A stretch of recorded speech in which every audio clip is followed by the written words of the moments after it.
I remember when I got my first Walkman, because my brothers and I had to share it. And I was the youngest, so how often do you think I got it? And you had your case of cassettes, and then people started to crap on your music selection. And I'm like, then bring yours then! How many times did we have that conversation at parties? This is the Rod Pedersen Show. Here we go. Well, how about this? Hi, everybody. Welcome to the RP Show. Yes, a new environment just for today. We're still in South Florida, where it's game day, and we're making our way to Tampa Bay for game one tonight, Panthers and the Lightning. The Moose, there he is. It looks like, for a second, I thought that was a wreath behind you. I thought it was Christmas. How you doing, Moose? What's up? Yeah, a wreath or a points odd. It's good, Jan, and great day. Okay, well, Moose is having some connection issues. I feel like I hope that this all ends now, because I don't need any issues the rest of the day. AJ Jakubec is coming up in hour two as our special guest as the Senators and the Leafs get ready for game two tonight at Scotiabank Arena.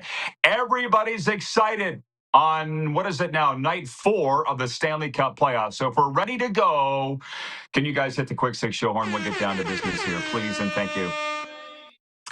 It's Moose and I for all of hour one, part of hour two, and then AJ Jakubec, as I said. So, Moose, in your area last night, Philip Deneau's second goal of the game, scored with 42 seconds left in the third period, lifted the LA Kings to a 6-5 victory over the visiting Edmonton Oilers in game one of their first-round series. The Kings blew a 5-2 third period lead, but rallied in the final minute for the win. These are just one-timers, everybody, okay? I'm just going to tell you what happened, and then we're going to debate it all with the Rod Squad, the viewers here. 2 other Canadian teams batted .500 in one-goal Stanley Cup playoff games Monday. The Winnipeg Jets grabbed a 2-0 series lead in their first-round series with the Blues, beating St. Louis 2-1, and the Montreal Canadiens fell 3-2 in overtime to the Washington Capitals. Alex Ovechkin's second of the game came in overtime as the winner, and Colin Blackwell scored at 17:46 of overtime, and the Dallas Stars edged Colorado 4-3 to tie up that series 1-1. Is there somebody singing opera in the next place from you, Darren, or why am I hearing like opera music or something? What is that? What is that? I'm not sure. Whatever it is, we'll get it sorted out here and see that for you. Oh, you're not? Okay, I was hearing some odd music coming from somewhere. Okay, so I hope this works. Moose's feed seems very choppy. I hope mine's okay from here in Wellington, Florida. But I've got a lot of notes written down from last night's games. What are yours, Darren? What was your takeaway from night 3 of the Stanley Cup playoffs? It was an amazing night. Best night of the playoffs so far. I thought, the Oilers came out and LA played really good. They were suffocating defensively. That was my takeaway in that game, how great they played defensively. No room until the third period. And, going across, that was the main game of the night. But what a huge win by Dallas. Big win for them. And I thought Washington winning in overtime was big because Montreal really was scrappy and showed a lot of heart last night. So it was a really good night. Yeah, it was. By the way, your feed has settled down and you're coming through great, so I appreciate that. I got a lot of notes written down. It's kind of interesting that you say, did you say the Oilers-Kings game was the game of the night? I think it was, in terms of drama and so forth. And the voters of our poll question yesterday said that was the game of the night. But it depends on who your rooting interest is, because I was engrossed in the Montreal-Washington game for a variety of reasons. As I said, I'm a Hab backer. I know I voted for Washington to win last night. You picked Montreal, and you didn't have a great night, Moose. We're going to get to that in a second. But I was thinking of, and actually it came up on my Facebook, of yours and my night in Montreal 3 years ago at Chris Nyland's house, where we went for supper. We had a great time. Bob Merrier was there. They made us supper. We didn't go for supper. We brought those cakes that said "Go Habs Go," and we took out my Stanley Cup ring and his my Grey Cup ring, his Stanley Cup ring. Riders, Habs, put it together. Took some photos. I'm like, oh, maybe this will be some luck for Montreal. And, of course, I put that photo on our Facebook, and people made some very rude comments about the Habs that I won't even get into. I'm not comfortable repeating it. And then, lo and behold, Nick Suzuki ties it up, and they go to overtime. I actually thought they were going to do it. But I want your take on this. Gord Stellick made a really good point this morning on NHL radio that the Senators and the Canadians seemed kind of overwhelmed in game ones, early on anyways. And I can't disagree with that. Do you see that? Yeah, I do. We were watching that, Montreal game earlier. They were overwhelmed. And it took them some time to settle down. It's a young team. They're back in the playoffs, maybe just happy to be there, weren't expected to be there. So, yeah, I think they maybe were a little overwhelmed. But once they settled down, they played like they belonged. I think that can be a good omen heading to game 2. Yes. I'm just checking in from the audience. Randy from Winnipeg says all 4 games were good last night. Love playoff hockey. Oh, me too. Corey in Winnipeg writes that he says, good morning, Winnipeg Jets fans. John Ohm, which, by the way, Brent from Wellington, Florida, I'm at his place. He's provided me with this. Can you hear that? He was even prepared me for this. John Ohm says all last night's games decided by 1 goal. David number 1 from Winnipeg writes that he says, good morning, Rod and Moose. Jets 2-0. Well, you know what? This would be a good time to bring up the poll question.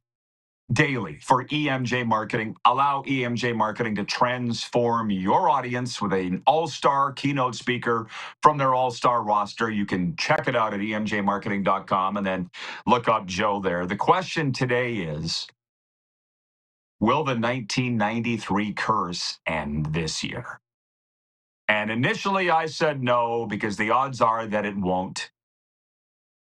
But to be honest, last year I said it would be a Jets-Leafs Stanley Cup final. I'm always a year ahead. If it's a Jets-Leafs final, the curse is ending, Moose. What do we think? Yeah, why not? And to be honest, that third period of the Oilers and Kings makes you think that the Oilers have a shot to get out of that series too. Why not? I'll vote yes. The curse ends this year. I voted yes as well. And I think the last I saw, this is very early on in the polling, but over 60% of respondents are saying, yes, it ends this year, which kind of speaks to what you said yesterday. There's a lot of confidence in Canada right now with regards to the teams, and I think you're right. Rich in Edmonton writes in, he says, the Kings were stifling until Dry and McDavid were paired together and both became unstoppable. Have to keep them together now. I hate saying this just because I'm a goalie guy and I love Stuart Skinner from the Western League days, but Darren, you can't allow 6 goals. You cannot allow 6 goals. How concerned should Oilers fans be, realistically? They should be concerned, partly because Stuart Skinner allowed 6 goals, but partly because they were outplayed by the LA Kings last night. LA is a meat and potatoes team. Anze Kopitar has become like the best two-way player in the game. He's not their leading scorer. He's not running the show offensively anymore. He's a two-way guy. It's just grind you down, and it's layers. I think it was Mark Messier talking about it on ESPN last night, in layers that you just can't get to the net. And it wasn't, as the viewer pointed out, until McDavid and Draisaitl were together. Separately, they couldn't get to the net. Together, they finally figured it out, but that's not enough. Well, I don't think they should be overly worried because it's just one game. Like the Dallas-Colorado series, which everybody said will be the tightest series, and statistically it probably will be. The Stars pulled it out and tied it up 1-1. You can't get concerned after one game. You can't. Broadcast so many of these wars. My dad with Dallas for 26 years, the wars they were through. You can't get worried or get too confident after one game either, which I think why tonight's Leafs-Senators game is so big, which we're getting to tonight's games in a second. BW writes that he says, he's from Edmonton. He says, good morning, RP squad. Is Stuart Skinner trying to be the next Grant Fuhrer? Just let in one less goal? That works had they scored 7, and it's not 1985. But nobody's saying that but you, BW. The Oilers don't play that way. Not anymore.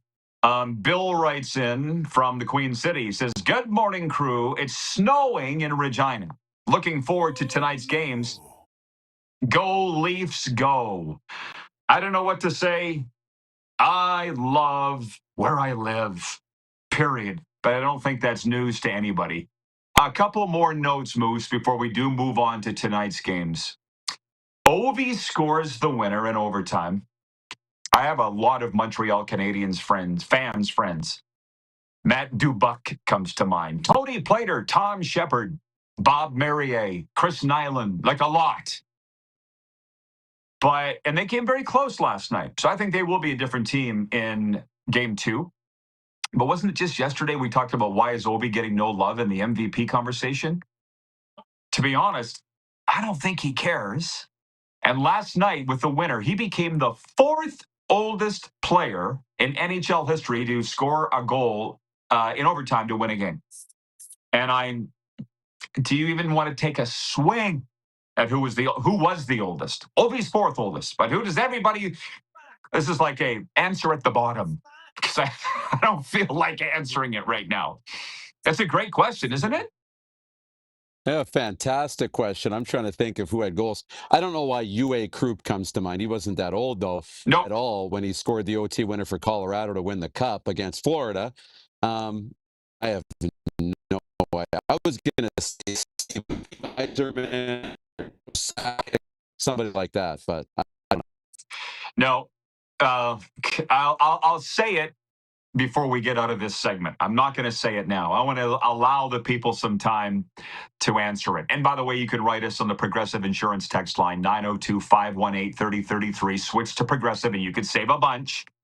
I got it right in front of me. I looked it up today, or I got it from the NHL game notes. God, they do a great job with their game notes.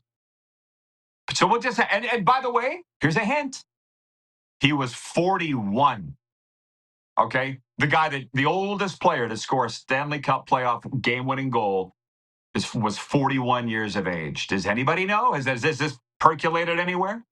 Kevin the Medium checks in. He says, good morning, RP peeps. Happy Taco Tuesday. God, I wish I was going for some tacos today. Maybe we'll get some on our way into Tampa Bay. Which I see now, it's an 8:45 face-off. I was in bed last night by 8:45 last night. We're going on the road to watch this game tonight. But that's okay. I was not asleep by 8:45. I was watching the games in bed last night at 8:45. Tony from Cochrane writes in, he says, it has to be Howe. Nope. Keep going, everybody. Who's the oldest player to score a Stanley Cup playoff winning goal? This is a fun little trivia question that I didn't even think we were going to play. B. Henderson. It's not Ron Francis, but good guess. B. Henderson in Winnipeg writes in, says, Guy Lafleur. Nope. And folks, if I gave you the team, you'd guess who it was. So I'm not doing it. Jeff, the Stamps fans come in just to poop on everybody's parade. He says the Jets haven't won on the road yet. It's a different game. Nah, let me just say this. Darren, the Jets are in complete control of this series. It might be a sweep. What do you think? I completely agree. They are in control of the series. That win, yes, it was a 1-goal game, and it could go either way, but Connor Hellebuck is locking it down. The Jets are in control, and getting those 2 wins at home, very, very important. Doesn't mean it's going to be quick, but all signs are pointing that way. Randy from Winnipeg says, Lemieux, Howe, Messier never scored an overtime playoff goal. Ovi was on that list until last night, which reminds me, one of those friends, and you know all my friends, texted me last night about, he's like, ole, ole, ole. And I just sent him back a picture of Ovechkin that I took at a game here. He wrote me back and said, he's a one-man show. I'm like, apparently that's all they need. Brent from Wellington, Florida writes in, he says, Patrick Marleau? Nope. Kevin the Medium wins the prize. Kevin the Medium wins the prize, and he looked it up. Kevin, let me just ask you, did you go to AI, ChatGPT, or Google? Come on. It was Igor Larionov of the Detroit Red Wings at the age of 41. Darren was the oldest player. It still is the oldest player to scored Stanley Cup playoff goal. The second oldest, Ray Whitney. Say hey, Ray Whitney, the former Spokane Chief. And the third, Steve Thomas of the Chicago Blackhawks. Ovi's fourth. So that's pretty damn cool. We will turn our attention to tonight's games, and I got NFL talk I want to get to, MLB, some NBA, so we'll be right back. This is the warm-up, opening segment, first topic. Took us through the whole first segment. We'll be right back. We're live on Game Plus Television, streaming, and, of course, podcasting wherever you enjoy your podcast.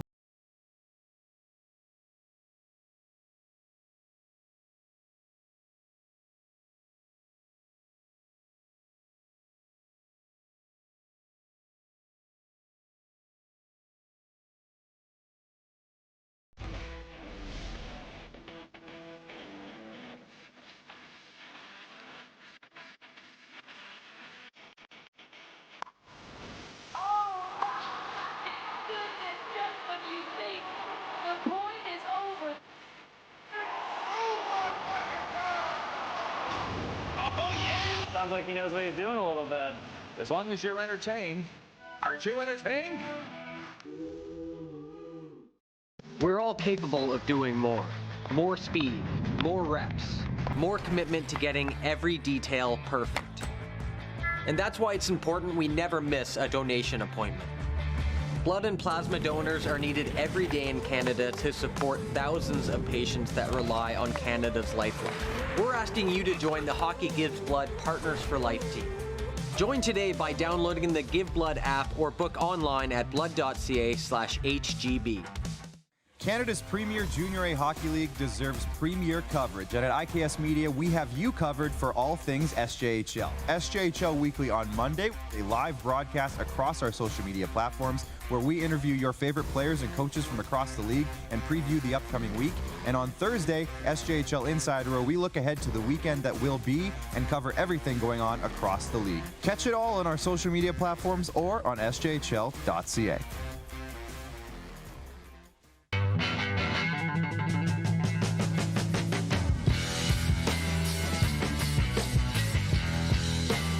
Did you know that you can help save a life?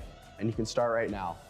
Stem cells from male donors increase chances of positive outcomes for patients, yet they only make up 40% of our registry. Today, there are hundreds of people in Canada searching for their life-saving match. You can be a patient's best hope.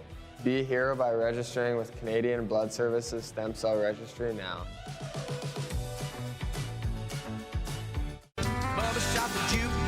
Honky Tonk legend Mark Chestnut. Celebrating 35 years of music. Joined by special guest Aaron Goodvin. June 28th at Temple Garden Center. Tickets on sale now at Temple Garden Center box office or online at sasktix.ca.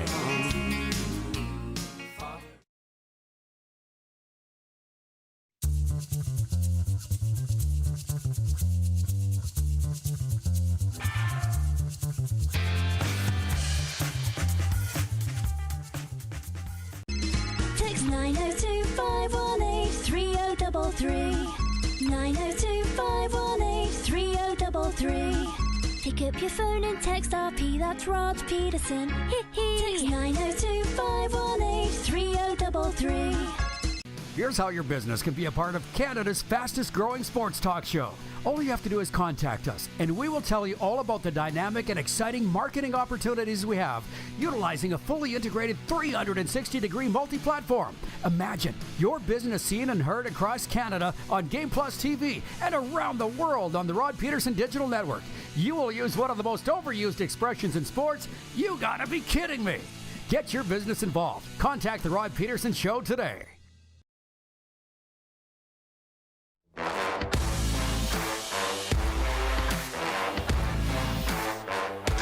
Normally broadcasting from Studio 23, just not today. We're on the road, taking the show to Tampa Bay taking me to Tampa Bay, doing the show here in Wellington. Today on Game Plus, hour one for Culligan Water. Drink clean, live green, filter your water for a healthier tomorrow. Culligan Water of Regina. Visit CulliganRegina.com, where it's snowing, the boys are telling me. Let's bring in the Moose. His last day in Palm Desert, California. I appreciate. Oh, you've moved. I appreciate you taking the time, Moose, on your last day. We won't keep you too long today. Ottawa Senators broadcaster AJ Jakubec coming up in hour two, and he does the Red Blacks as well. We could have done another segment on last night's games, but this show moves, it bangs.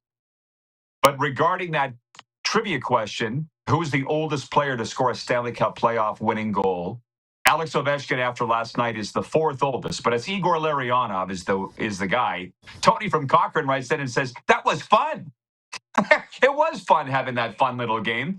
On the Progressive Insurance text line, Mike writes in. He says, Mike from Pilot Butte. He says, my prediction is Corey Perry will join that club before this year. Corey Perry was +4 last night. How do I know that? Listening to Gord Stellick this morning on NHL Radio. I love Gord. I love listening to Gord because he's a hockey guy. I didn't stay up to watch the game last night. Was Corey Perry that noticeable for the Oilers, Darren, in a 6-5 loss? He was good. I mean, he scored, and he was obviously the +4. He was good, but the Oilers in general, nobody was that noticeable except McDavid and Draisaitl. But Corey Perry continues to find ways to be useful and serve a role for the Oilers, and is a key playoff guy. I like it. Bill, watching in Brantford, Ontario, the home of Wayne Gretzky, writes in, he goes, I think it was Chara. This was obviously before we spilled the answer. And speaking of that, Scott in Moose Jaw writes in and he says, Dougie Gilmore. No, it was Igor Larionov, but these are all great guesses, and thanks for playing. Okay, let's just spend a minute on this. Randy from Winnipeg writes in, he says, looking forward to Tampa versus Florida tonight. And I don't know if now is a good time to get to our picks. I feel like we should do it a little later, Moose, in the program. But start spreading the news. Who was 4 for 4 last night? Go ahead and tell them, Moose. Yeah, well done. Well done. Now, no excuses. No excuses. The 2 of those games were in overtime, so we were close. The games were tight, but well done. Perfect night. In the playoffs, you don't get any points for losing in overtime. I was just going to say, try telling that to the fan base. We lost, but it was in overtime. Different season, folks. It's a new season. I'm not picking Montreal every game. Sorry. But hang on. I'll get to these comments in a second. Randy from Winnipeg says, really looking forward to Tampa, Florida. Okay. I don't know if you happen to see the clip from Biz Nasty, Paul Bissonnette from NHL on TNT, and Spittin' Chicklets talking about the Florida-Tampa series. And I'm like, I shared it on our Cats and Bolts podcast Instagram story, Darren, because he's like, oh, I'm torn. What a great series. This is going to be a war. And he's like, we talk so much about Bennington, Hellebuck, but what about the Russians, Vasilevsky, Bob? I'm like, Biz, we've been talking about that for 4 years, right? It's not new. It's just, I feel like, Darren, the rest of the world is just waking up to what is one hell of a rivalry, the Battle of Florida. You know that I'm in the throes of it every single day. But am I right in getting the sense that everybody else is just now waking up to it? Yeah, I feel like you're right. The rest of the hockey world is waking up to the fact that this is a big rivalry. I don't know that we're waking up to the fact that these 2 teams are among the best in the National Hockey League over the last 4 years, but it is. It has become a great rivalry. These 2 teams now both have their sights set on Stanley Cups. They are both at the top of their game, and it is tearing people apart trying to decide who they think is going to win, which is why I've seen most predictions think this series is going to go 7 games. It's wild. Well, we have a poll up on the Cats and Bolts Instagram story, who will win game 1. And it's primarily a Panthers fan base that watches that show, but there are Lightning fans. I will tell you this. My prediction is Panthers in 7. Serena, who co-hosts the show with me, has Panthers in 6, but she's voted for Tampa to win tonight. Now, I'm going to be there. It should be interesting to see how both teams come out. But actually, I don't mind spending some time on this series because I follow it intimately. I didn't see or listen to the news conference from Paul Maurice yesterday. Apparently, if this is true, don't cancel me, folks, if I have it wrong. But what I read or saw online is they basically admitted that they were resting guys for the last, well, let's say at least a month and a half, maybe 2 months.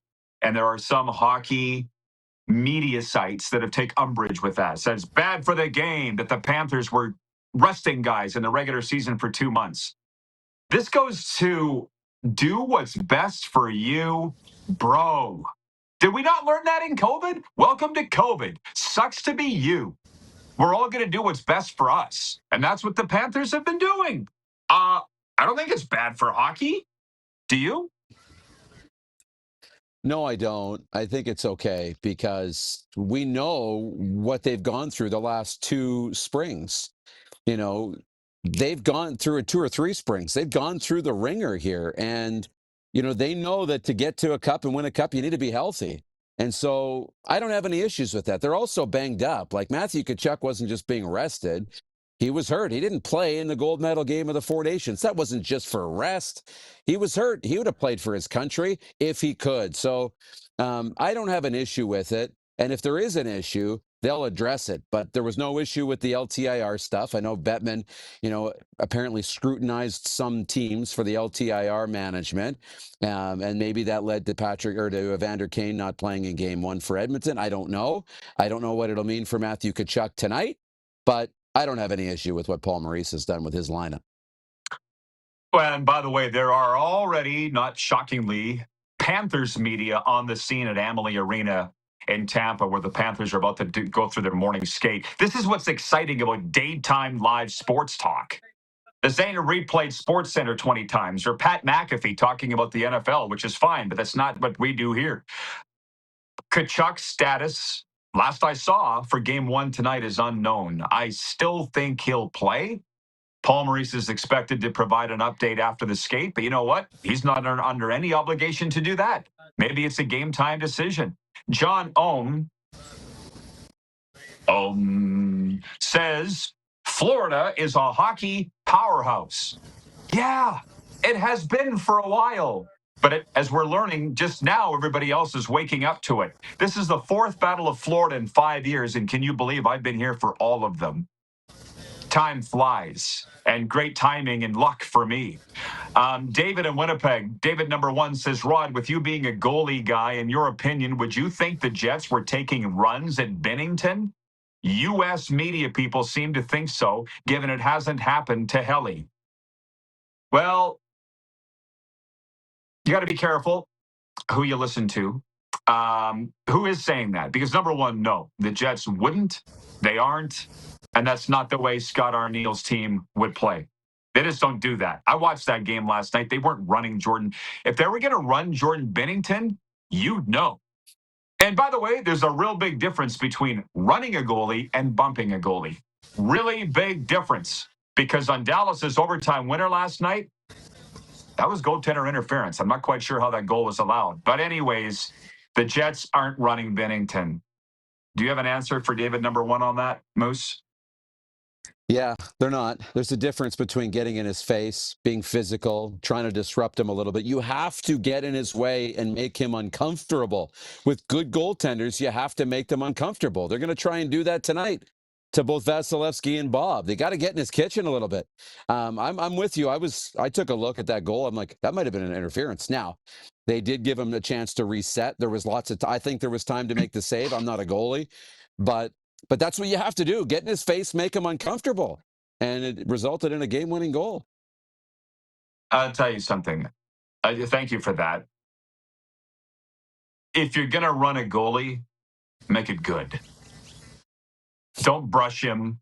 Like bumping him is one thing. That's fine. But that's why I say you say U.S. media people. I don't want to poo-poo U.S. media people because I'm friends with a lot of them. But you really got to be careful analyzing something that you've never done. I'm going to tell you right now, a little peek behind the curtain. I was never, ever, ever comfortable analyzing football at all because I never played a down of it. Never. Just playing on the grass at Carrington Court, the old folks' home in Milestone, Saskatchewan. That was the extent of football for us. So if a D lineman plowed a quarterback, I don't know if he could have laid off or not, or what the timing was, or a spear, or what. You know what I mean, Darren? I didn't know. So I didn't say anything. So when you, and it's not just U.S. media people, it's media people in general. Don't talk about what you don't know about. But guess what? That's never going to change. Anyways, Rich in Edmonton says, bingo, Moose. By the time you get to the Stanley Cup final, health is the wild card.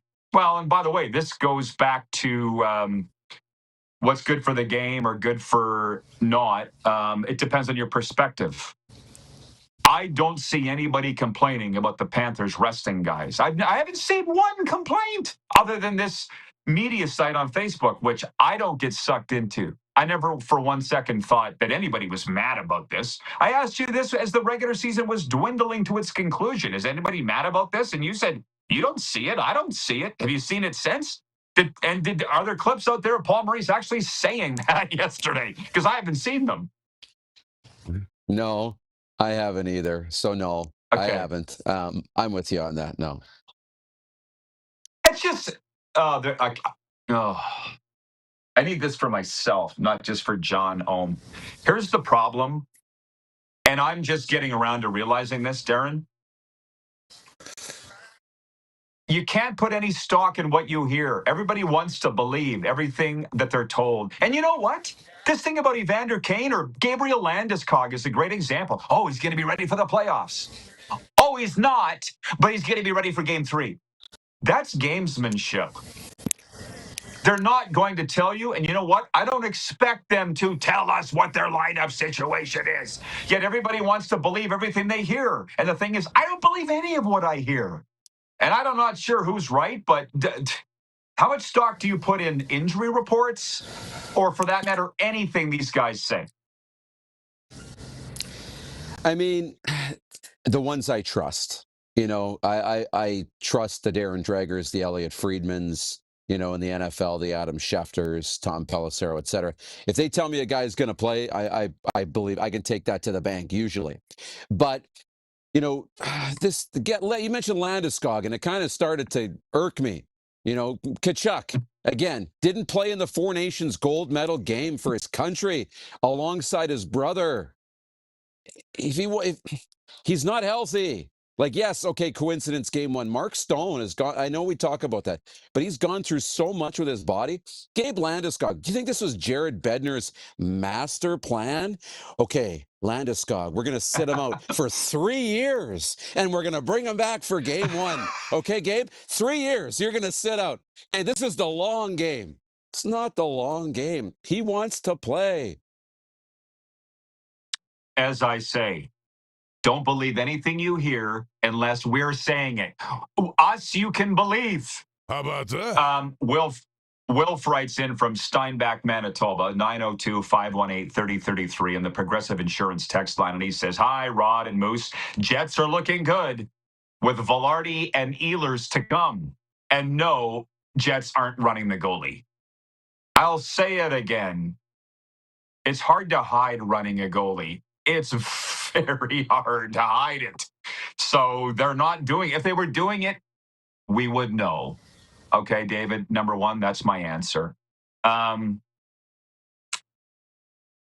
in Hudson's Bay says Ovechkin's now 46 goals behind Gretzky for the most goals regular season and playoffs.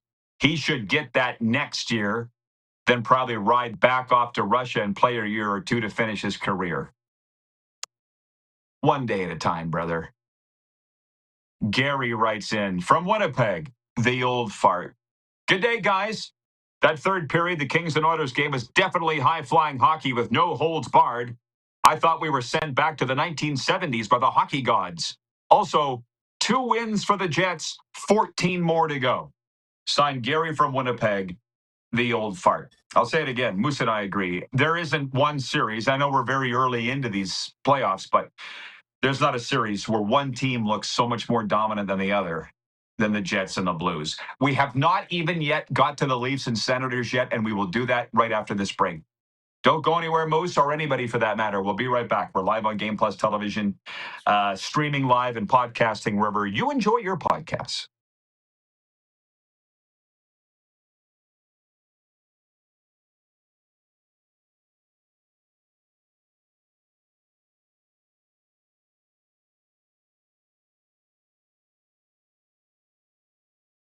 Live sports experience is changing. Teams and facilities are under pressure to provide online and in-venue entertainment. IKS Live has the right team to deliver. We provide service across North America and produce the best fan experience, in the seats or streaming to you.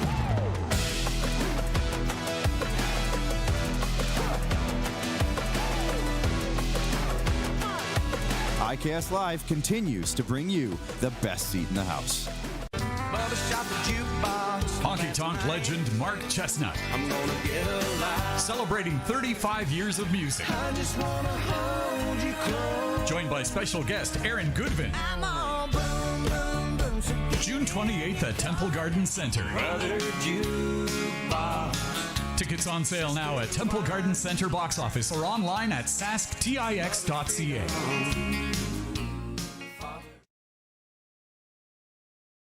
Hi, my name is Logan Stankoven. And I'm Connor Bedard. We're both Hockey Gives Blood player ambassadors and proud to be blood donors. There are thousands of patients each year in Canada that rely on a generous stranger to save their life. Please book an appointment today to donate blood at blood.ca/HGB.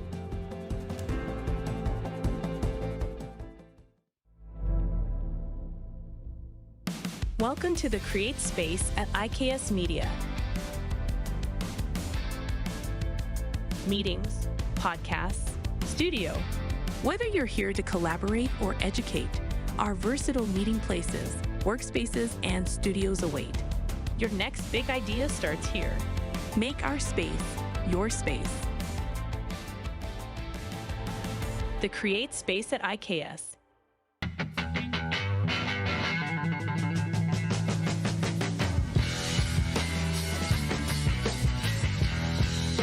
From cash spiels to grand slams, club competitions to world championships, there's a lot to keep up with on the pebbled ice. Stay up to date with the Hardline Curling Show, your weekly source for everything curling, with the latest event results, breaking news, interviews with players, executives, and insiders, plus behind-the-scenes access you won't get anywhere else. Follow us on Facebook, X, Instagram, and subscribe to our YouTube.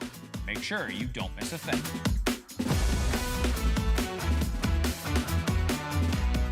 We're all capable of doing more. More speed, more reps, more commitment to getting every detail perfect. And that's why it's important we never miss a donation appointment. Blood and plasma donors are needed every day in Canada to support thousands of patients that rely on Canada's lifeline. We're asking you to join the Hockey Gives Blood Partners for Life team. Join today by downloading the Give Blood app or book online at blood.ca/HGB. Here's how your business can be a part of Canada's fastest growing sports talk show. All you have to do is contact us, and we will tell you all about the dynamic and exciting marketing opportunities we have, utilizing a fully integrated 360-degree multi-platform. Imagine your business seen and heard across Canada on Game Plus TV and around the world on the Rod Pedersen Digital Network. You will use one of the most overused expressions in sports. You gotta be kidding me. Get your business involved. Contact the Rod Pedersen Show today.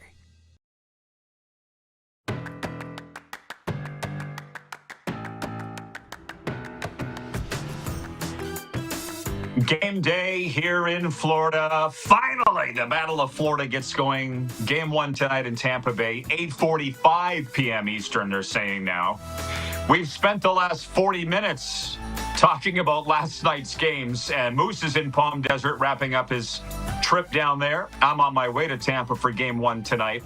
Hour one brought to you by Landmark Cinemas. In Landmark Cinemas now, The Amateur, starring Rami Malek. Moose is going to be making tracks to that the second that he gets back to Tirana as he returns tomorrow. I said we were going to talk NFL. Maybe we'll get to this next hour.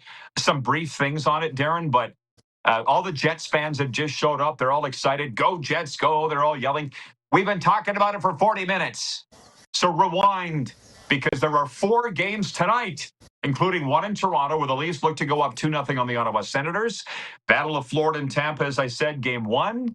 The Vegas Golden Knights host the Minnesota Wild, looking to go up 2-0, and the New Jersey Devils visit the Carolina Hurricanes, who lead that series 1-0. So, Darren, this is why I enjoy talk radio and what we're doing here right now. I listened to Brent Wallace this morning, formerly of TSN Ottawa. He was on NHL radio, and the boys said, what do the Sens need to do tonight?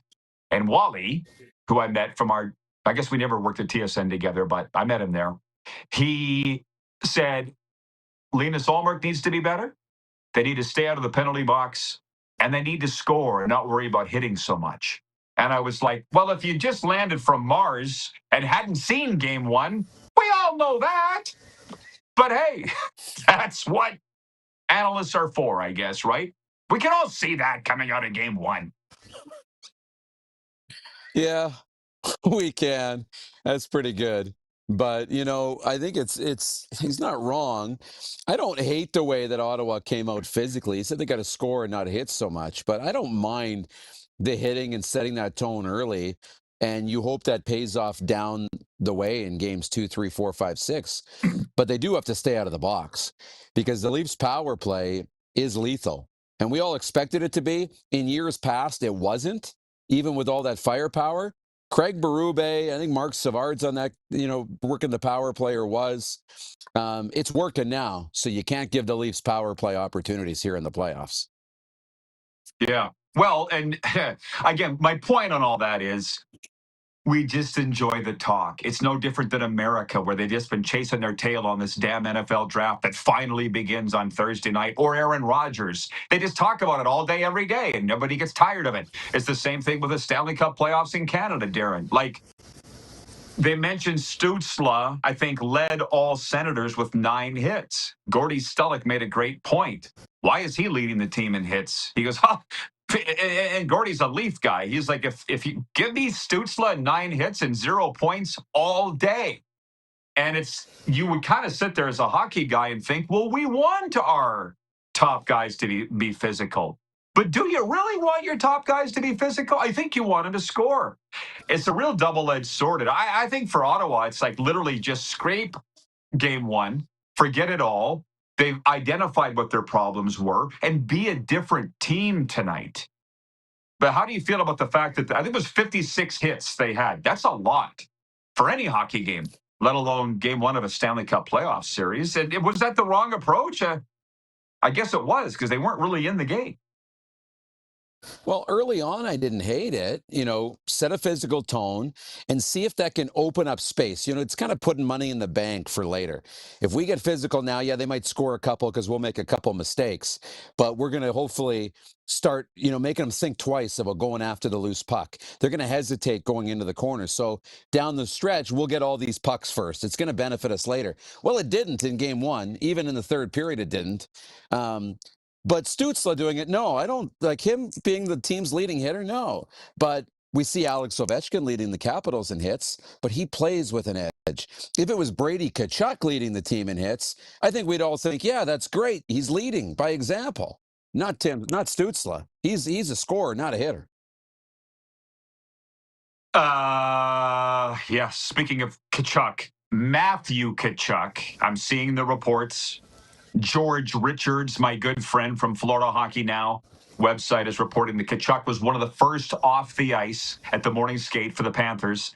And if he was not playing, he'd still be out there. So says George, who's at every Panthers practice. And is anybody surprised that Matthew Tkachuk will play game 1 tonight? I'm certainly not. David, number 1, regarding the U.S. media saying the Jets were running Jordan Binnington.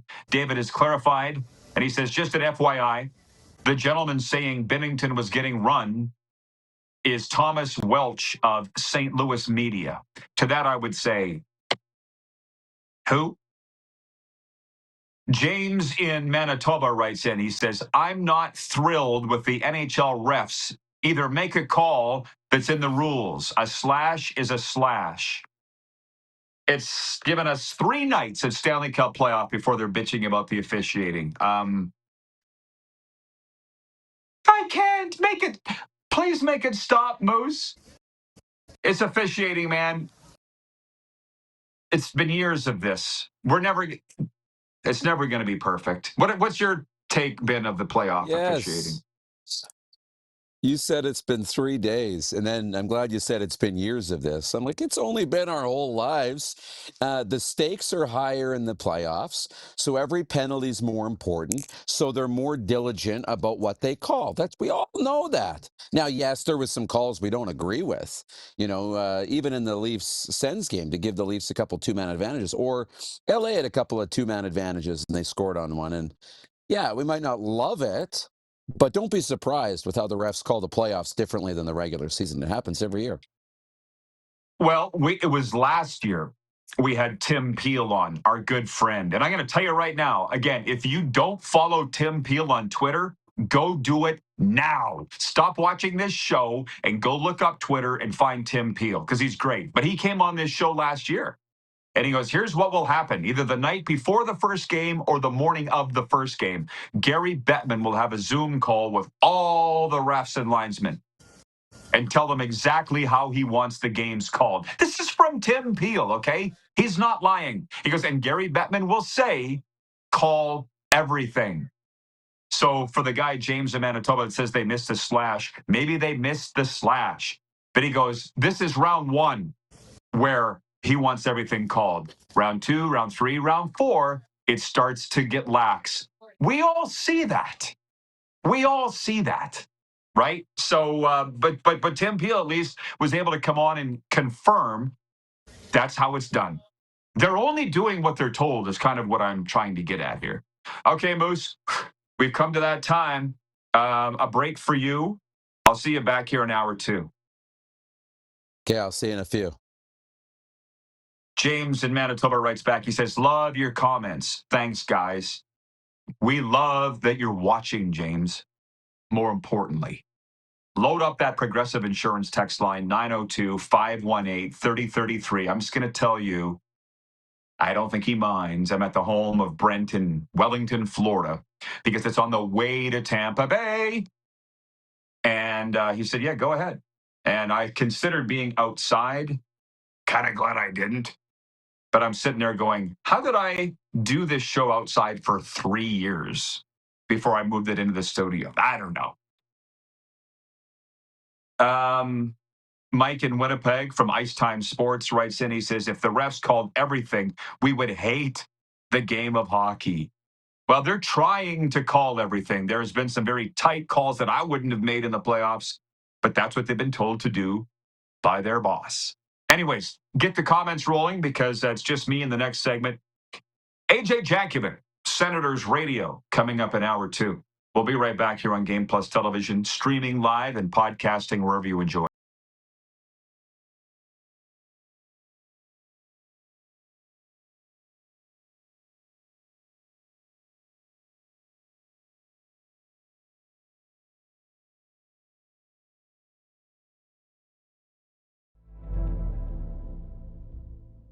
Welcome to the Create Space at IKS Media.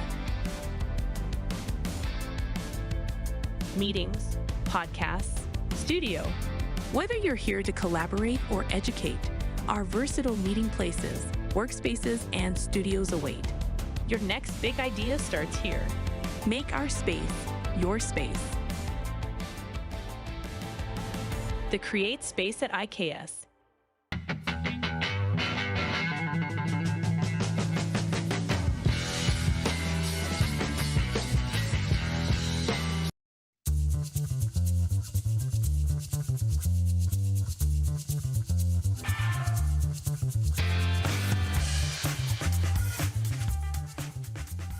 Canada's premier Junior A Hockey League deserves premier coverage, and at IKS Media, we have you covered for all things SJHL. SJHL Weekly on Monday, a live broadcast across our social media platforms where we interview your favorite players and coaches from across the league and preview the upcoming week. And on Thursday, SJHL Insider, where we look ahead to the weekend that will be and cover everything going on across the league. Catch it all on our social media platforms or on sjhl.ca. I'm Bridget Lacquette. I'm a First Nation Olympic silver medalist, and I'm proud to represent Indigenous hockey players across Canada. Each year, hundreds of Canadians need a stem cell transplant from an unrelated donor to save their life. Anyone can have a hard time finding a stem cell match, but for Indigenous peoples, it can be even more difficult because just over 1% of prospective donors on Canada's stem cell registry are of Indigenous backgrounds. Be a hero. Join me in Hockey Gives Blood in helping to make a life-saving difference to those in need.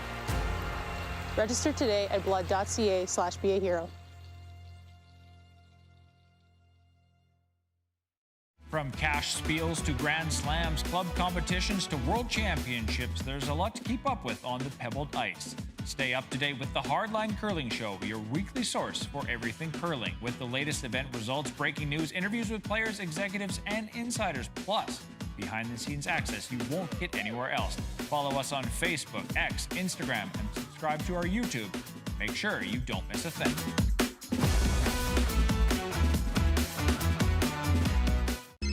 Text 902-518-3033. 902-518-3033. Pick up your phone and text RP, that's Rod Pedersen.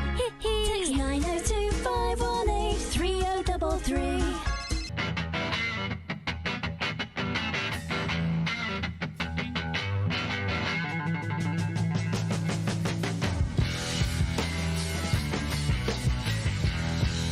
Business owners and marketers. Okay, we know you think we're pretty cool. That's why we want you to share in the coolness factor. Partner with the Rod Pedersen Show and market your business every weekday to sports lovers just like yourself. Take advantage of our many cost-effective commercial and promotional opportunities. Tell the world about your business. Yes, the world. Thanks to Game Plus TV and the Rod Pedersen Digital Network. Contact us today and find out how you can be a part of Canada's fastest-growing sports talk show, The Rod Pedersen Show.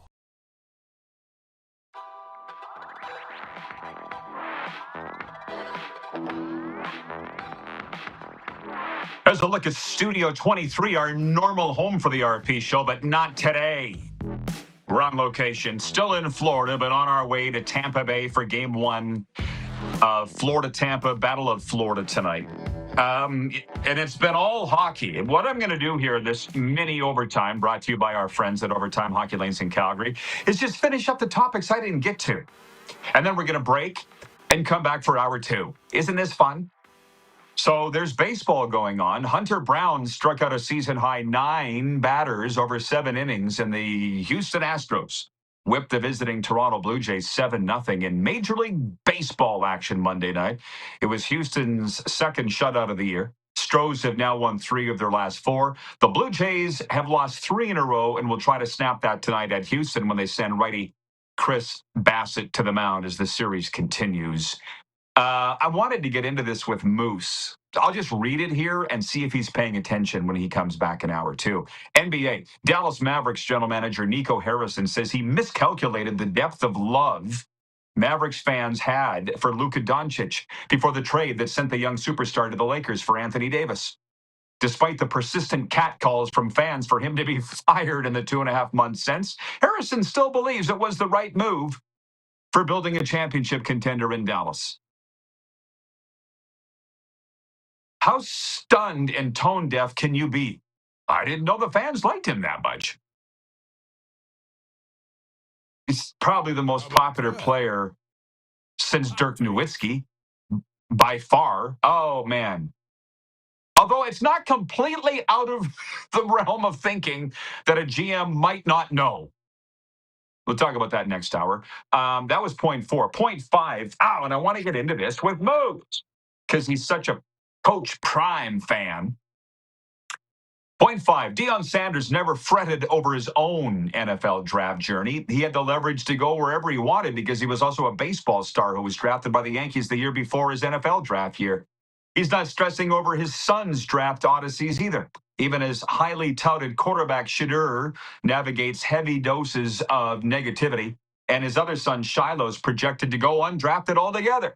Coach Prime said Monday, quote, "You've got to understand when that last name is on your back, you're going to be attacked and ridiculed by naysayers." But he said, quote, "His sons are built for this, raised to handle the critics, to tune out the hostility." But Prime shudders to think what kind of hate he'd have gotten back in 1989 had he faced the kind of constant scrutiny his kids do and other kids in the age of social media. Sanders said, quote, "They receive a lot more ignorance than I did." Oh, what a delicious topic. Where do I start? I'll tell you that the sports headlines, which is really just a rollover of the warm-up, brought to you by Heavy Gym. Heavy Gym sports headlines. Heavy Gym isn't just about lifting weights. It's about lifting your spirit, your strength, and your potential. Step into the gym that's changing lives. Find out more at heavygym.ca. See how fast this goes? Oh, and by the way, also brought to you by Landmark Cinemas. In Landmark Cinemas, May 2nd, Marvel Studios' Thunderbolts. And this one, the film returns to the screen. Marvel Cinematic Universe characters Bucky Barnes, Red Guardian, John Walker, Taskmaster, Ghost, and Valentina Allegra de Fontaine. In addition to some exciting new faces, starring Hannah John Kamen, Sebastian Stan, Olga Kurylenko, and Julia Louise Dreyfus.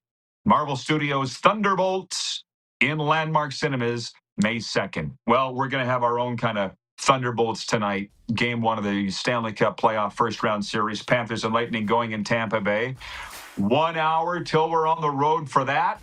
And that hour is the very exciting hour, too. AJ Jakubec will be joining us from Ottawa Radio, TSN as well, to tee up Game 2 tonight. Stick around. Be right back.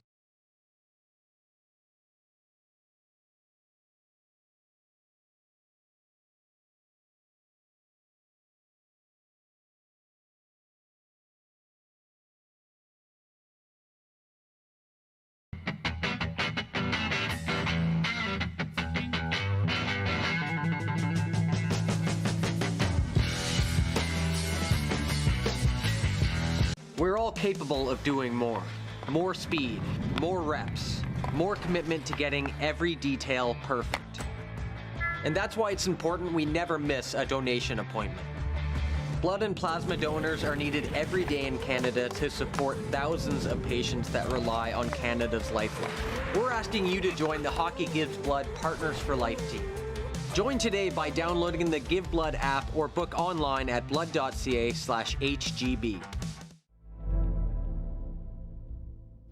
Welcome to the Create Space at IKS Media.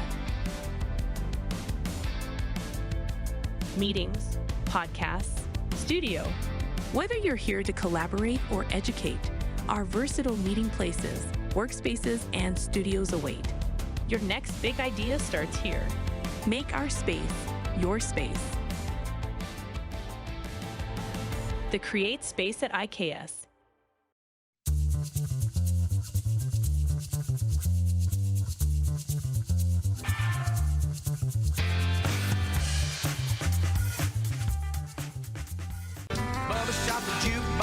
Honky Tonk legend Mark Chestnut. Celebrating 35 years of music. Joined by special guest Aaron Goodvin. June 28th at Temple Garden Center. Tickets on sale now at Temple Garden Center box office or online at sasktix.ca.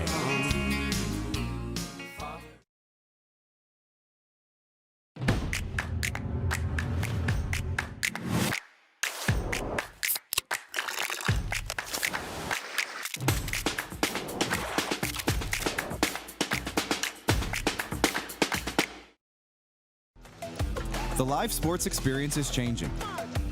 teams and facilities are under pressure to provide online and in-venue entertainment. IKS Live has the right team to deliver.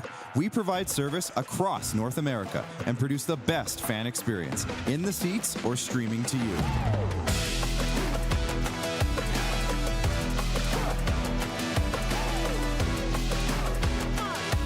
IKS Live continues to bring you the best seat in the house.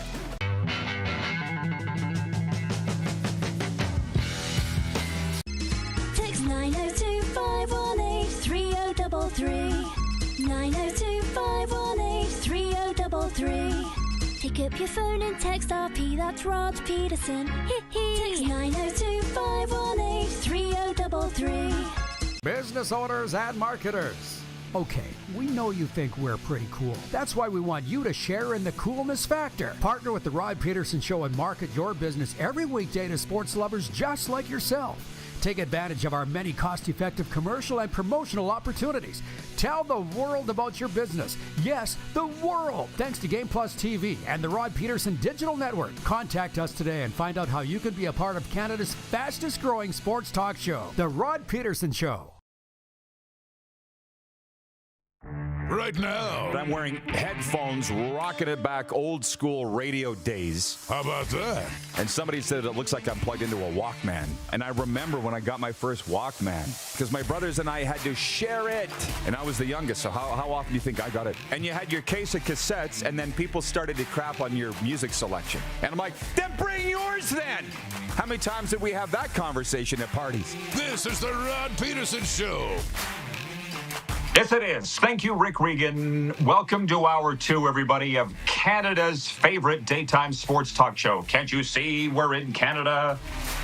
Here on Game Plus Television, streaming, and, of course, podcasting wherever you enjoy your podcast. Hey, Moose, I have a comment about all this. I'm in Wellington, Florida, on the way to Tampa Bay for Game 1 of the Battle of Florida tonight, Lightning and Panthers. Darren is in Palm Desert, his last day there before he heads back to Toronto. Do you have anything you want to get off your chest before I get rolling in Hour 2, Darren? Oh, yeah, and I feel like what happened? Went choppy for the first time in 40 minutes. It's doing so. Yeah. It's gotten bad. Darren, they're going to ask you to reconnect if that's okay. And that's all right, because I can handle this. I've got a lot of things I want to say. Let me guys, can you hit the quick six show horn? I'll get that off your chest just to re-up. Hell yes. What we've been talking about was Stanley Cup playoffs, Stanley Cup playoffs, Stanley Cup playoffs, Stanley Cup playoffs. And largely what happened last night. We're going to get to tonight's picks in a second, the 4 games. I hear Moose again. Okay. I guess it's good. So, start over. Oh, I said we got 40 minutes. Everything was going so well for the last long time. But I was about to tell you how much I'm just enjoying this show today. You being there on your way to Tampa, me being here, just all relaxed and comfortable, talking about playoff hockey. Like, it just warms my soul. So I'm having a great time today. Everybody seems to be enjoying it. And what's funny about that is BW in Edmonton writes in and he says, I personally like the outdoor sets of the RP show. Where's that sound coming from? Oh, it's Lawnmower Man. Actually, it's Lawn Guy, but thanks for remembering. And Tony from Cochrane, Alberta writes and he says, I agree, BW. Looks like an Under Armour commercial. I don't know what to say about that other than, let me just say this. I like the outdoor look too.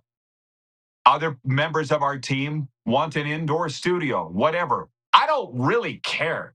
But the one thing that bothers me is a junior hockey league commissioner, Darren, a couple of years ago said to me, I watch your show when you're in Florida with the palm trees in the background and it's -50 here in blank, and it just pisses me off. What do you want me to do about that? So everybody's always mad. I'm just doing a show with palm trees in the back. Here's a tip, everybody. If you're angry with something, that signifies a problem with you, not me, or not the person that you're getting pissed off at. Which, furthermore, can I just say one more thing? And by the way, we went all hockey last hour, and we will do more with AJ Jakubec coming up and Moose here. But I just want to talk about a couple other things. I made my prediction for this Battle of Florida. I said Panthers in 7. Serena, my co-host of that Panthers and Lightning show, said Panthers in 6. I had a Lightning fan come at me and say, "You're a homer." And it triggered me back to all those decades of calling Rough Riders games, Pats games. I hated being called a homer. I hated it more than anything. And as I sit back now, after having gone through all these years of therapy, I've realized why I've been triggered and why it pissed me off. They were right. I knew they were right. But in retrospect, what was I supposed to do? Do you not want your announcer to be a homer? And let's think, this is fans of other teams. What are your thoughts on an announcer being a homer, please? Well, when you're on the home network, I think it's okay. You know, when you're on a national network, it's a different story. But, you know, Joe Bowen is on Toronto radio. You were on Regina radio. I think it's okay to be a homer. I think it's fine. And now when we stream games, you get to choose which announcer you want based on which fan base you're following. So I think that's totally fine. I don't have an issue with it. Yeah, like I say, Joe Bowen in Toronto is still the best. He's the best right now. I don't feel like he's the best all time.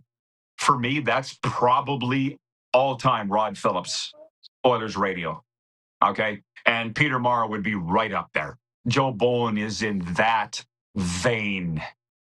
Serena and I were listening to Joe Bowen. She just has discovered him. I said, he's been the voice of the Leafs for as long as I've been listening to the Leafs. And that goes honestly back to 91, Joe Bowen.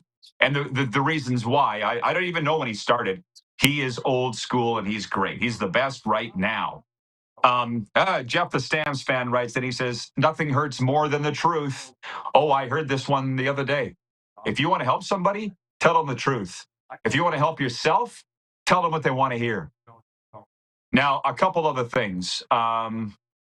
Tony in Cochrane writes in, he says, all good, Rod and Moose. It's very refreshing looking at tropical scenery. Sure beats the rainy, snowy Easter week we had in Alberta.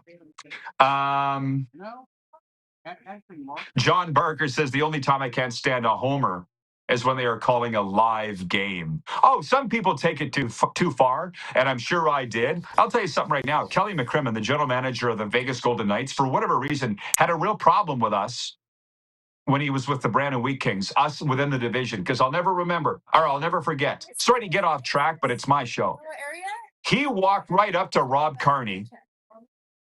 Okay, where's this female's voice coming from, Darren? Where's that? Is there a lady near you? Who? Yeah. Who is that? Just sat down. No idea. Okay, fine. You'll like this. You're liking the story. Kelly McCrimmon was the general manager of the Brandon Wheat Kings. He walked right into the media room in the Moose Jaw Civic Center, walked right up to Rob Carney and goes, Carney, you're the worst homer in the league. Did you ever hear this story? And did you know what Carney said? If you know Rob Carney, the voice of the Moose Jaw Warriors, he goes, no, I'm not. I'm the best. And everybody broke out laughing. He's the best homer in the league. That's just Carnes for you. And then one night in the Keystone Center in Brandon, I'm calling a Pats Wheat Kings game, which, well, other than Moose Jaw, we would have done more games in the Keystone Center than anyone that isn't the Agrodome. Kelly's suite was down at the other end of the press box, at the other end. And one time, he came barreling into my booth, knocks the door open, and he goes, what freaking game are you watching? And I turned my mic off, and I looked up at him, and I said, I don't see your name on my checks, Kelly. So anyways, that's the history, and if you want to know how it goes. Now, furthermore, did you see this? Nico Harrison, the general manager of the Mavericks, if I got his name right, said he misjudged the fans' love for Luka Doncic until after the trade. He didn't know the fans loved him that much. Did you see that comment that he made yesterday? And he goes, in retrospect, he would have still made of course you saw it. You're in the States. Would have been all over your radar. I'm going, how can a GM be so tone deaf that they wouldn't know that? But I do have a story for that. But you obviously saw it. What do you think about that? I do. I did. He is in such a bad spot. Like his PR right now is at an all-time low. He's hated by the fans. He's hated by some of the players. He's hated by other. Like it's just he's not in a great spot and getting all this hate. And I feel like that's a little bit of backtracking. Of course, you know when you're a GM at the team, you know that the fans love your star players. You have to know that. But you're trying to, oh, okay, well, maybe we didn't quite know. Like you're trying to say, hey, don't blame me for making the decision. I just thought this was a basketball trade. Well, it's not working. And they're piling on and it's getting worse. Stop talking, bro. Stop talking. Okay, how about, here in Florida, they have the saying, say less. That's a new phrase. I'm going to the old meaning of that. Say less. Because I'll give you a little story. It doesn't surprise me that he wouldn't know, though, Darren. I agree with you. He's probably just backtracking. But we had a guy, you'll love this as an old-time Rough Riders fan. I don't want to tell you who the general manager was, but we had Andy Fantuz was potentially going to free agency. This is how it used to work around there. And the general manager of the team brought me into his office, and he goes, do me a favor. On your radio show today, go out there and just ask the fans how they would react if we let Fantuz go to free agency, if we didn't sign him. Because he thought he was all that. The GM thought that the fans loved him and they'd burn the stadium down if we let him go. He goes, just put it out there, how they would react if we didn't re-sign him. Yeah, no problem. Came back like 50-50. Most people didn't really care. So he let him go to free agency. He walked and nobody cared. So could you see how to me, that's a wise move by the general manager, don't you think? I think that's really smart. Hey, look, I'm going to do this. It could be upsetting. He probably pulled some players or asked a couple of coaches, hey, what is the locker room going to feel about this? But then to go to you and the guy who's got the pipeline to the fan base to say, hey, take the temperature for me. I think that's a prudent move because it's not just about X's and O's and making a football move or about salaries. It's also about the fan base and ticket sales. And a lot of GMs would not do that. So whoever it was, and I'm sure we can just go back in the calendar and figure it out for ourselves. That's a very underrated move. There's a couple of options that it could be. That's why I didn't want to name who that GM is, other than to say it makes him look good because it was a good move by him. But I'm not sure he would be comfortable with me even telling that story. But anyways, it's 1:11 Eastern. Thank you for everybody for pointing that out. There you go.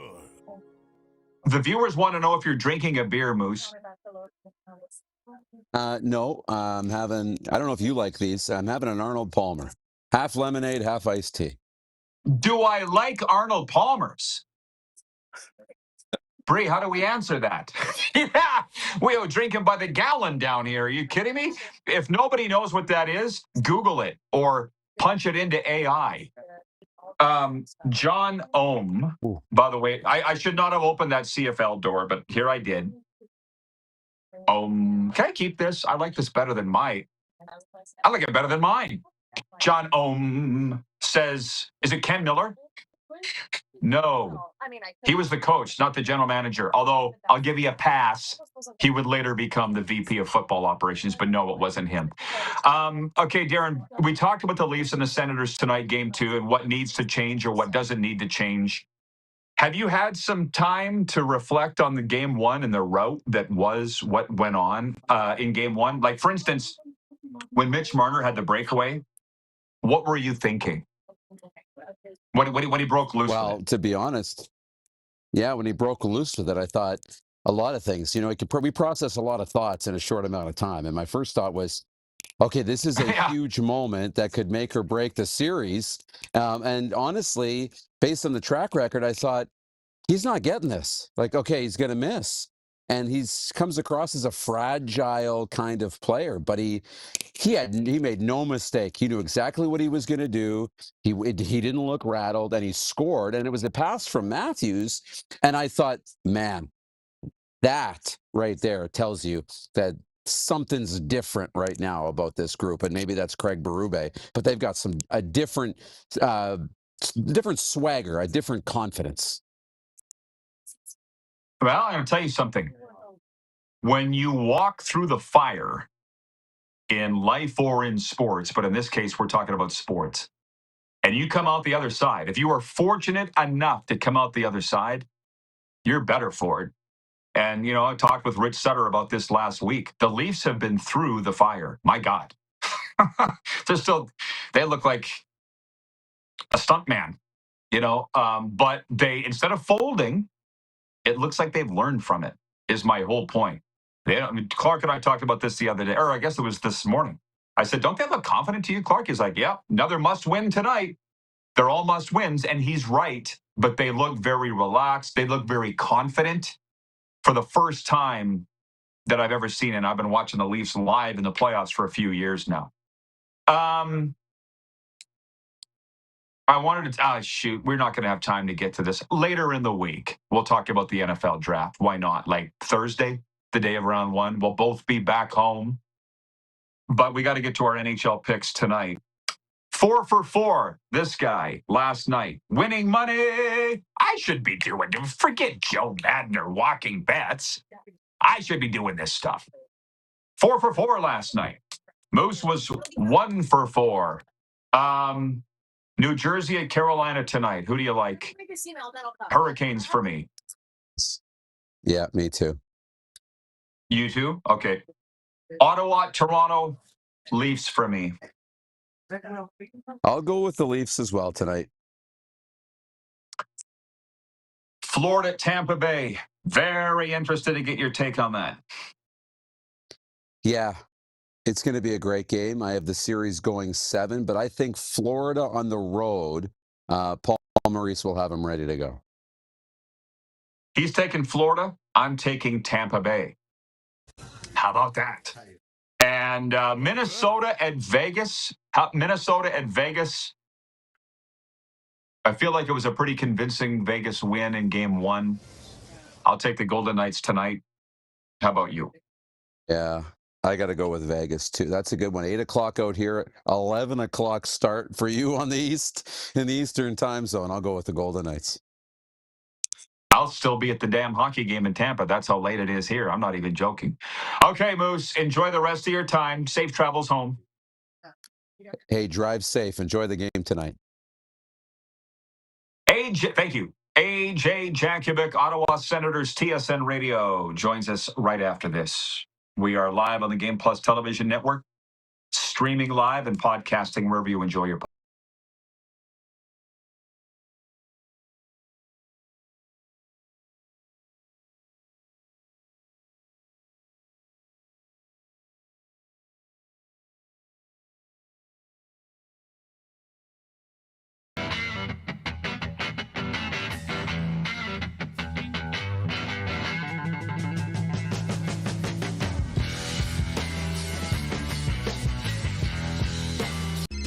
Text 902-518-3033.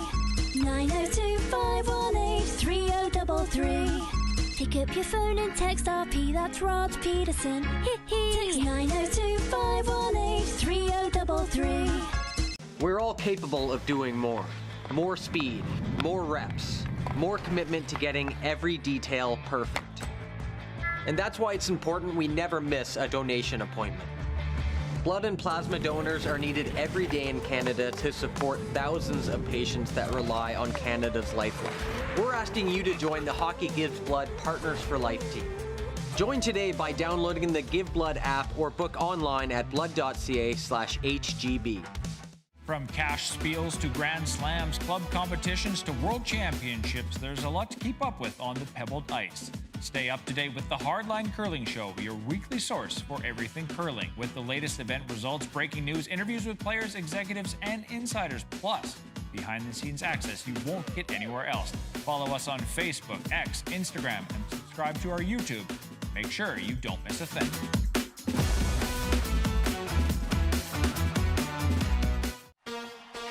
Shania Twain. Let's go, girls. Live in Moose Jaw. Shania Twain. One incredible show. Live at Temple Garden Center, July 7th. With special guest, Lindsay L. Get tickets Friday, March 21st at 10 a.m. at the Temple Garden Center's box office or sasktix.ca. For more, visit ShaniaTwain.com.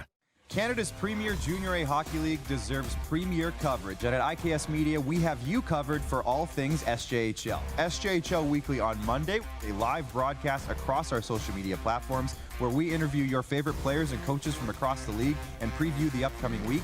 And on Thursday, SJHL Insider, where we look ahead to the weekend that will be and cover everything going on across the league. Catch it all on our social media platforms or on sjhl.ca.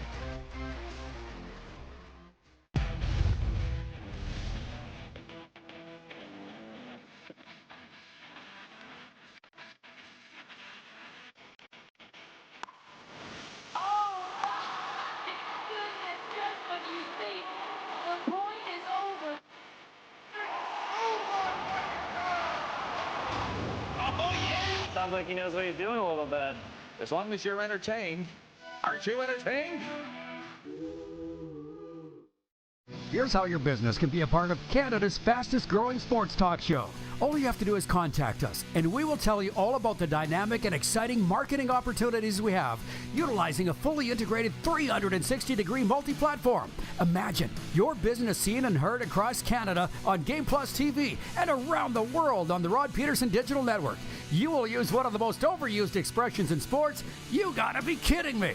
Get your business involved. Contact the Rod Pedersen Show today.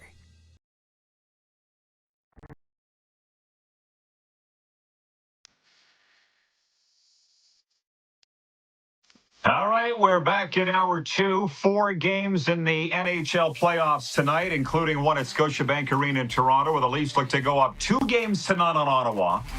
AJ Jakubec is from TSN Radio Ottawa, TSN 1200. Does such a great job calling Red Blacks games, pre and post to the Sens and all the rest. AJ, what are your thoughts going into game 2 tonight? I think we're all very anxious to know what you're thinking. Yeah, Ottawa's just got to be better. I think they did some good things in game 1, but they looked like a team with 13 guys making their Stanley Cup playoff debut. Just too many quality opportunities. And you're playing the Leafs. We all know their history, their baggage, the fact that they're 1-8, that group, at least the core in the playoffs, and how players like Marner and Matthews have been good in the playoffs, but they haven't stepped up to the same level that, say, McDavid and Draisaitl have in Edmonton. And you can't give players like that opportunities right down Main Street. Some of it was because of discipline. Some of the calls weren't great, but you're going to get that in the playoffs. So that some of the calls against Edmonton weren't great last night. That happens. In the end, there's no asterisk on 1993 because the Toronto Maple Leafs didn't get a power play when Wayne Gretzky had the high stick. It just shows you 32 years ago that the LA Kings beat the Toronto Maple Leafs. So you got to fight through that. You've got to put yourself in a better position to not get some of those penalties, and at the same time not allow some of those top end opportunities that the Leafs had. And look, goaltending's a part of it too. They needed a save. Anthony Stolarz was a little bit better than Linus Ullmark in game 1, and maybe he was a lot better, but he was better. And so there's a lot to clean up, but still some things to like. And as we've seen in the playoffs, whether you win 6-2, 9-2, or 3-2 in double overtime, doesn't matter. It still only counts for one, and we'll see if Ottawa can get the split here tonight. Well, you had me at Oilers. I think number 3 city for viewership for our show is Edmonton, and it's your hometown. So take a break from Sens Leafs for a second and give me your honest goods on the Oilers and how concerned they and the fans should be after game 1. Well, I do think they're 1 goal away from winning that series last night. Like, if they win that game last night, I don't think LA wins. Like, given the fact that they've lost 3 years in a row and you blow a 4-0 lead. So there's that in their corner. LA's still the team that has to get over the hump here. But, it's a flawed team. It's a flawed team when you've got Connor McDavid, who looks like Superman last night. picks up 4 points, and you still end up losing the hockey game. So, again, discipline a part of it. Were there a couple of soft calls? I felt like that puck hit the top of the glass. I think a lot of Oiler fans would agree with me on that one. So that's a tough one. But in the end, too many mistakes. You needed a save from Stu Skinner. Bouchard is definitely a concern. It's amazing how important a guy like Matthias Ekholm is for that franchise, because he just seems to get the best out of Bouchard. It's kind of like the Sens when they picked up Nick Jensen this year. It was one of those low-key type moves where fit was probably more important. They gave up the better player, Jacob Chikrin. I mean, he's been outstanding this year in Washington and earned that 8-year contract worth $9 million per. But they needed a right shot, steady defenseman to help what they already had on the left side. Nick Jensen has been just that, and he's brought the best out of Thomas Chabot. This is the best he's ever played in his NHL career, and that's what Ekholm has done for Bouchard. So I don't know who you play with Bouchard, and the bottom line is Ekholm's not going to be available this series. He's got to find a way to elevate, and you need to get a save or two as well. So there's lots of flaws on that Oilers team, but they still have McDavid, they still have Draisaitl. I'm not counting them out. Yeah. Thank you for all of that. They got a lot of heart. I mean, when they were down 0-3 in the Stanley Cup final last year, you'll remember Stuart Skinner saying, if anybody can come back, it's the Oil. And I'm like, oh, the poor kid's gone mad. And they did. So, yeah. We've learned by now not to count them out, I don't think. But speaking of whatever, am I right in hearing Nick Cousins draws in for the Senators tonight? Is that true? And how much of an impact do you think that'll make? Yeah, I think he's going to play. Based on what happened at the skate today, I was surprised that he didn't play in game one. He had the knee surgery, was out for the longest period of his career, came back, played 3 games, and scored a goal in one of those games. So I don't know if it was to do with a setback with the injury, or just a decision to go with Matthew Highmore because he's been part of the penalty kill. But we saw exactly how the penalty kill was the other night against Toronto. The Leafs went 3 for 6. So to me, I would have gone with Nick Cousins in game one. I think he just provides the one thing Ottawa, like I mentioned, they got 13 guys that made their NHL playoff debut in game one. When you have Cousins in the lineup, you've got Claude Giroux, got to a Stanley Cup final. You've got David Perron, who won one. You've got Mike Amadio, who won one in Vegas. And you got Nick Cousins, who won one in Florida. So you got at least one veteran that's at least been to the Stanley Cup final in every forward line to go along with 2 younger guys. And I just think in a series like this where it's going to get nasty, and we saw it at the end of that series, he's the kind of guy that he probably knows the line just well enough to get under the skin of the opposition and not take too many penalties at the same time. So to me, it was a no-brainer to bring in Cousins as long as he's healthy enough to go. And I think that'll be, a decent addition. Look, I'm of the belief that there's way too much time spent on the 12 forward and the 6 defensemen. We're always talking about that, especially the 6 defensemen. Travis Hamonic, should he be in or out? And he skated today, but I think it's the same 6 on the blue line. In the end, you win games, especially at this time of the year, because of what the top players do. Look at the Winnipeg Jets, Mark Scheifele. You win or lose games based on what he's doing more than it's still about the team and it's still about everyone contributing. But how do your best players perform? And in the end, for the Ottawa Senators to win, they need their best players to perform at the very least at the same level as Marner and Matthews and Tavares and Nylander. And this isn't going to be about which 12 forward ends up being the biggest contributor. Right. But this is why we all outside Ottawa picked Toronto to win, because the Sens are still trying to figure out what they have. The Leafs know what they have. But I'm a big Nick Cousins fan from his time in Florida. He has been on this show. I'm excited to see what impact he has tonight. Can we just pause all of this for a second? I am dying to get your opinion on this, AJ. As a longtime play-by-play guy that you are, and you know how much I respect and love you. With our Cats and Bolts podcast, we cover the Panthers and the Lightning weekly. You know, award-winning show, Florida's favorite show. I picked the Panthers in 7. Lightning fans calling me a homer. I got triggered. What's been your history? You must have been called a homer somewhere along the line. Does it trigger you as much as it did me when I heard it? Yeah, I don't get triggered. And so here's how I define myself: unbiased homer. So like, I'm going to get way more excited on an Ottawa REDBLACKS touchdown, or, you know, when I was calling the World Juniors this year, a Canada goal than a U.S. goal. But still, I'm not going to lie. I call it as I see it. So, you know, sometimes if there's a bad call one way, I might get a little more fired up about it if it goes against the team I'm calling for. But if it goes the other way, it's like, oh, they got away with one there. So that's kind of the nuance for me. I go as, I'm good with homer, but unbiased homer. That's how I prefer to be called. Okay, well, yeah, here in Florida, announcing baseball, I got criticized for being too positive for the other team's play, big plays. I'm like, it's exciting.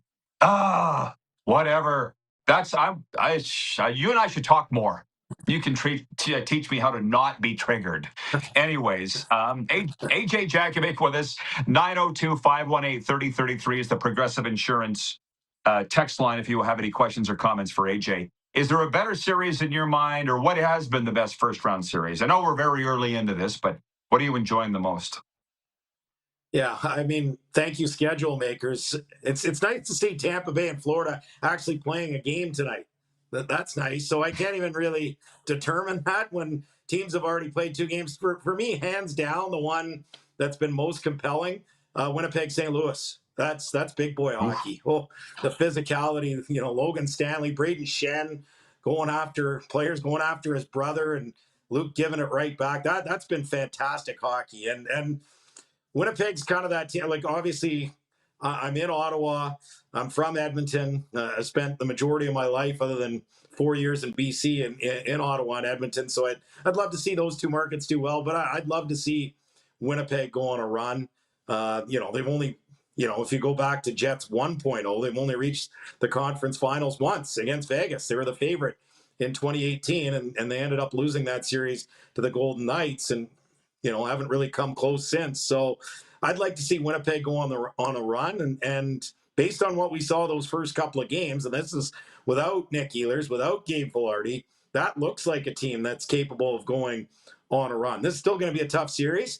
You know, St. Louis isn't going to go down without a fight, but this is, if they can get through this series, perfect matchup for them to beat a playoff hardened team. There's still guys like Braden Shen and Colton Parayko and some of the core guys that have been there and won a Stanley Cup. This would be a huge win for the Jets. Not going to be easy with their road, because you get either Colorado or Dallas next, and then it's, you know, maybe Vegas with that blue line and the 6 that they can trot out there, all with size and the ability to defend and move the puck, and it's such a real deep, strong blue line that the Golden Knights have. And then, you know, if you get to that point, you're still playing the best in the East. But I do like the depth, the composition of the top end players, and just how the top end players are playing right now. Seeing Scheifele fight through some of the checks that he has to, and excelling has been really impressive. So Blues Jets has been most compelling for me so far.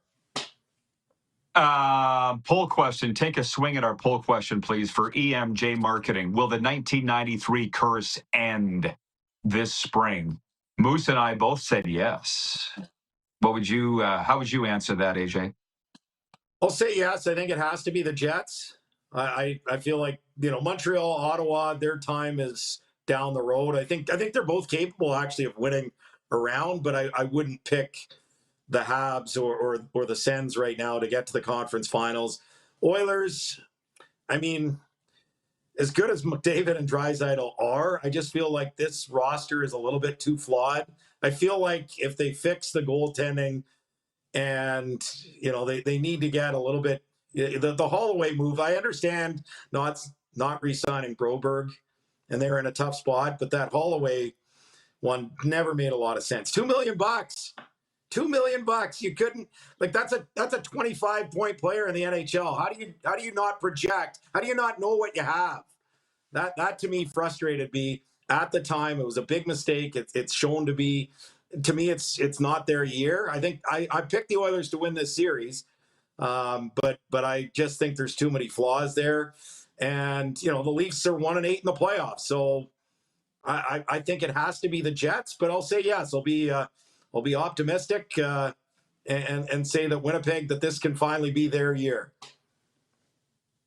Okay, and lastly, this guy, Rich Robertson, you got to tell me about him someday. I love him because he watches every day. He clearly is a personal friend of yours. He's written in and said, will we see Travis Green launch a garbage can onto the ice, similar to what happened in the Quebec Senior League game AJ was at this weekend? If the officiating for the Sens Leafs mirrors game one?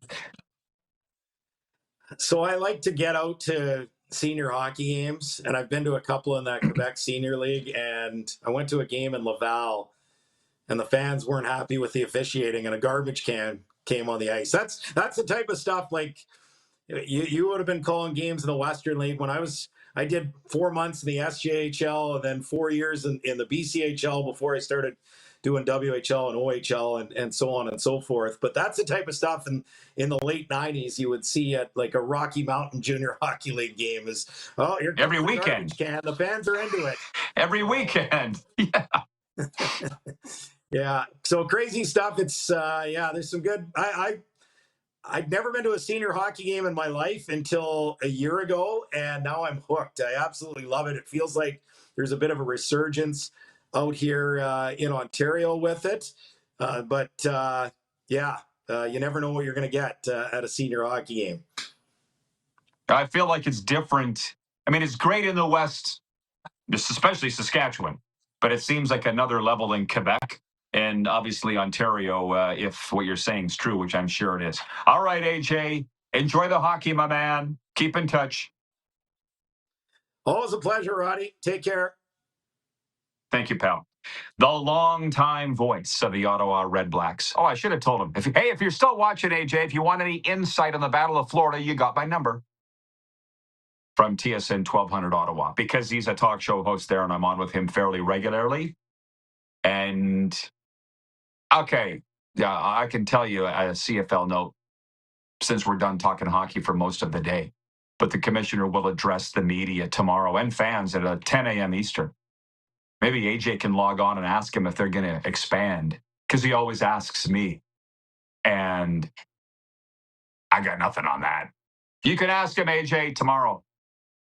Sports update coming up and viewer takeover the rest of the way. Whatever you want. Okay? 902-518-3033 and the streaming chat. We'll be right back here on the Game Plus Television Network, streaming live and podcasting wherever you enjoy your podcast.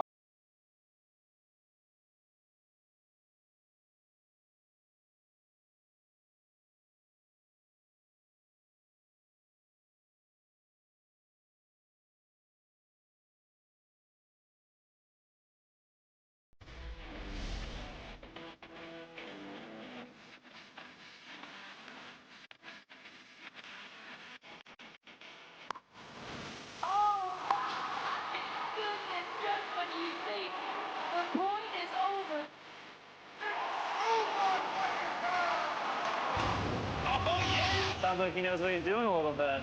As long as you're entertained. Aren't you entertained?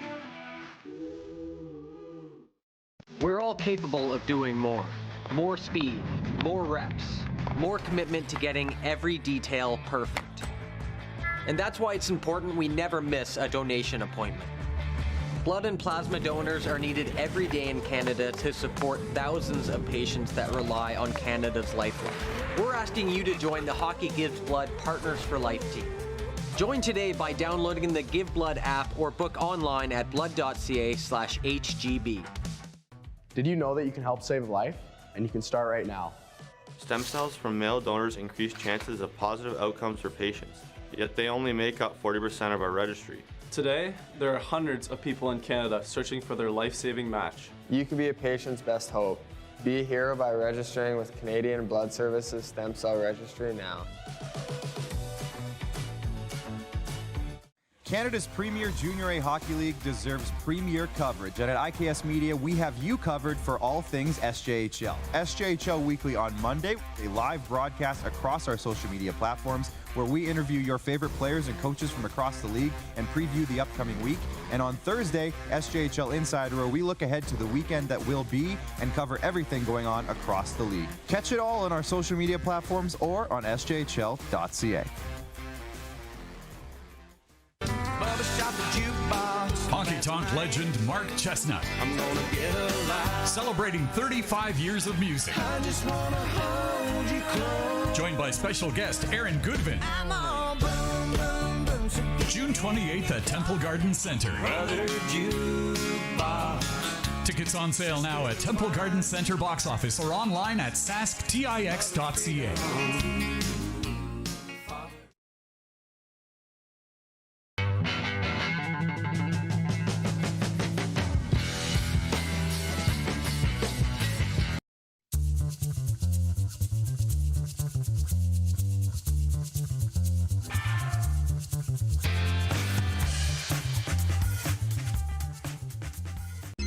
Text 902-518-3033.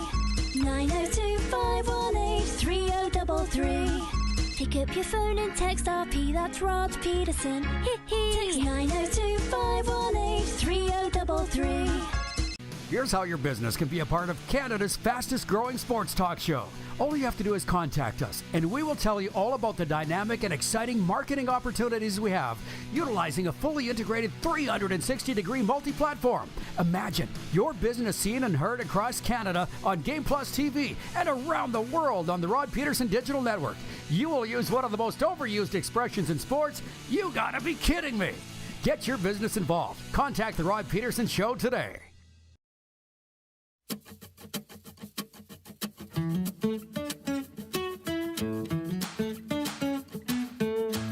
Hour 2 is brought to you by Landmark Cinemas, and Landmark Cinemas now, The Amateur. Rami Malek plays Charlie Heller, a brilliant but deeply introverted decoder for the CIA, working out of a basement office at headquarters in Langley. I don't think that's Langley, BC, but maybe it is. Whose life is turned upside down when his wife is killed in a London terrorist attack. When his supervisors refuse to take action, he takes matters into his own hands. Dum dum dum. Rami Malek yeah, there you go. In The Amateur, now playing at Landmark Cinemas. 902-518-3033 is the text line. Where do we go from here, caller? Speaking of the Oilers losing last night, I was very lucky for a long time being the voice of the teams in my hometown, Rough Riders and Pats. So when we sit here in Regina, Saskatchewan, Canada, the greatest place. And so, point being, AJ's from Edmonton, and he really loves the Oilers. And as our mutual friend, Rich from Edmonton, writes in, he likes to point that out. That Oiler blue and orange is still coursing through AJ's veins. So I'm not surprised, as he said, he's not counting the Oilers out. But it certainly wasn't a real good start in game one of the series. I wrote down the quote here. You might have seen me writing when AJ was talking. It's a flawed team. You sit here and wonder, how on earth did they get all the way to Game 7 of the Stanley Cup last year with a flawed team that we could all see? That's just how good McDavid and Draisaitl are. They continue to be that. Sorry. Oh, John Ohm. They tell me they can't hear this. I have a tough time believing that. John Ohm. How can you not hear that? Doesn't come through, Clark says. That's wild. That's happened before. Comes through for me, and it sounds glorious. John Ohm says, great movie, The Amateur. I'll have to take your word for that, because right now, every single night, my life's taken up with watching Stanley Cup playoffs, not going to movies. We'll go to movies when the playoffs are over. Jason in Red Deer writes in, he says, a small part of me really believes that the fairy tale story of Marc-Andre Fleury coming in to beat his old team is right there to be written. Well, maybe you should tell John Hine that, the coach of the Wild, because he's not playing. I wrote about that on the weekend, Jason, in the South Florida Tribune. I can't believe you didn't pick up a copy. Yeah, it's a fantastic story. It would be even better if he was playing. We'll see if he gets in, but I doubt it. He's 40. It's over. Although I did see the Flower posing with photos of Vegas Golden Knights staff either before or after game one. Bruce, the public address announcer, is a guy who, when I was in Vegas and got the red carpet tour from the Golden Knights, Bruce spent a lot of time with me, and he posted a photo on Facebook of him and the Flowers. So maybe it wasn't as ugly of a split as it was made out to be, or maybe everybody's over it. Wouldn't that be nice? But he's still not playing.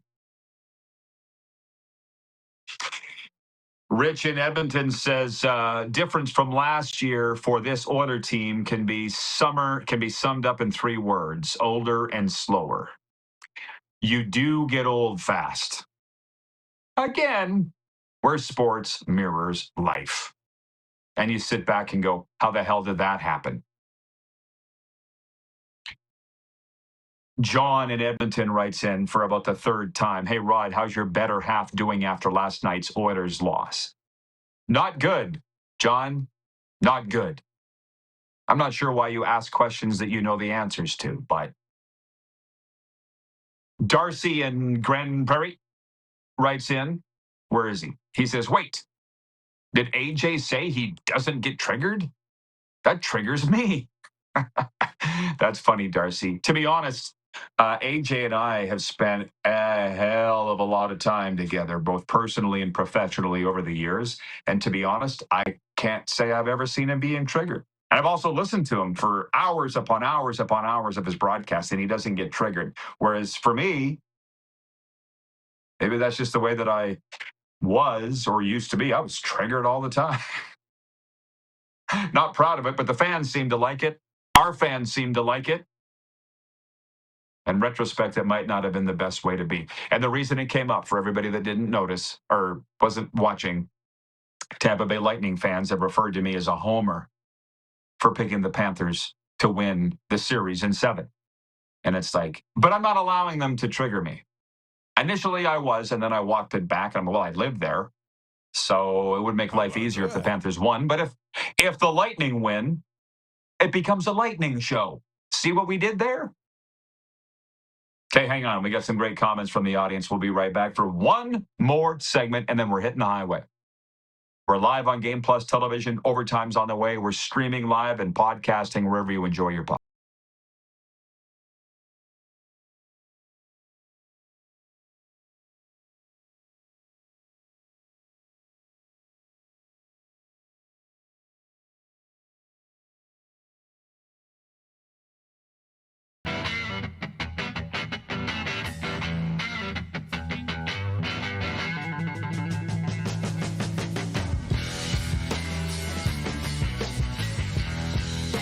From cash spiels to grand slams, club competitions to world championships, there's a lot to keep up with on the pebbled ice.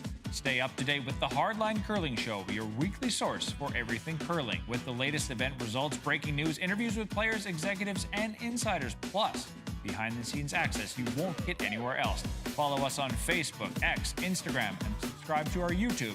Make sure you don't miss a thing.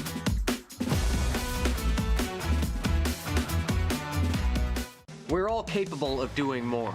More speed, more reps, more commitment to getting every detail perfect. And that's why it's important we never miss a donation appointment. Blood and plasma donors are needed every day in Canada to support thousands of patients that rely on Canada's lifeline. We're asking you to join the Hockey Gives Blood Partners for Life team. Join today by downloading the Give Blood app or book online at blood.ca/HGB.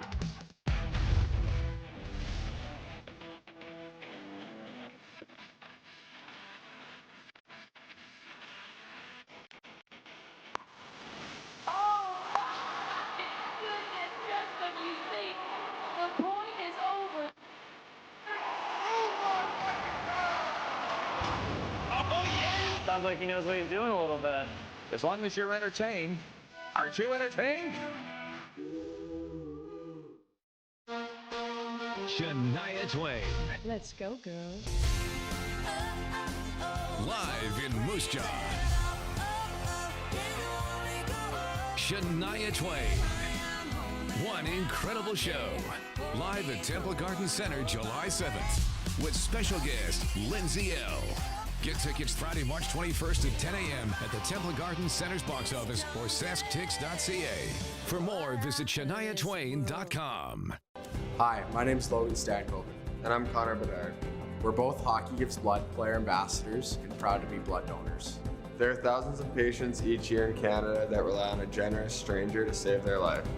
Please book an appointment today to donate blood at blood.ca/HGB.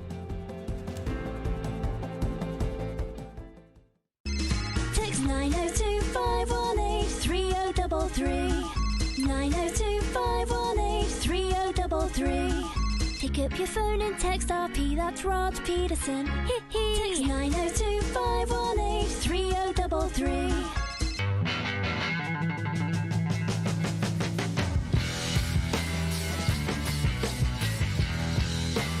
Here's how your business can be a part of Canada's fastest growing sports talk show.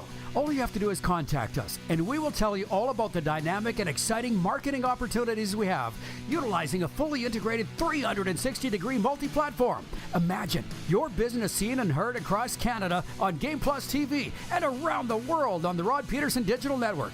You will use one of the most overused expressions in sports. You gotta be kidding me. Get your business involved. Contact the Rod Pedersen Show today. You got something to say? You want to add to the show? What are you waiting for?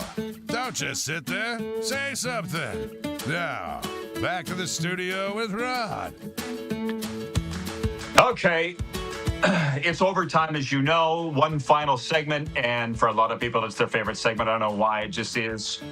We have a lot of messages have come in on the Progressive Insurance text line and the streaming chat. So I'm just going to read you the sports update for Heavy Jim, and then I'll see what everybody else is having to say. The Toronto Blue Jays look to snap a 3-game slide tonight in Houston, where Chris Bassett gets the starting game 2 of the series. The 12-11 Blue Jays fell Monday night in the opener 7-0. Ronel Blanco starts for the Astros.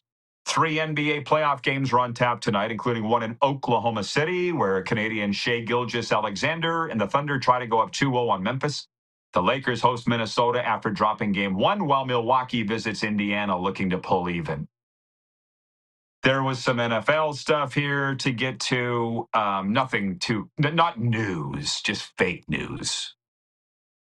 So we'll leave that until at least Thursday when the NFL draft opens in Green Bay. Sports headlines are for Heavy Jim. Heavy Jim isn't just about lifting weights. It's about lifting your spirit, your strength, and your potential. Step into the gym that's changing lives. Find out more at heavygym.ca. Boy, these Oilers fans. I will say this. Jeff the Stamps fan and I rarely agree on anything, and I'm not sure where his comment is here. Here he is. He goes, as a Calgarian, I have never seen a fan base go from cocky to quiet, back to cocky, and to back to quiet in a 3-hour span. How about that? I can't even say that I disagree with that. The Oilers are all that. The Oilers are going to do this. Wow.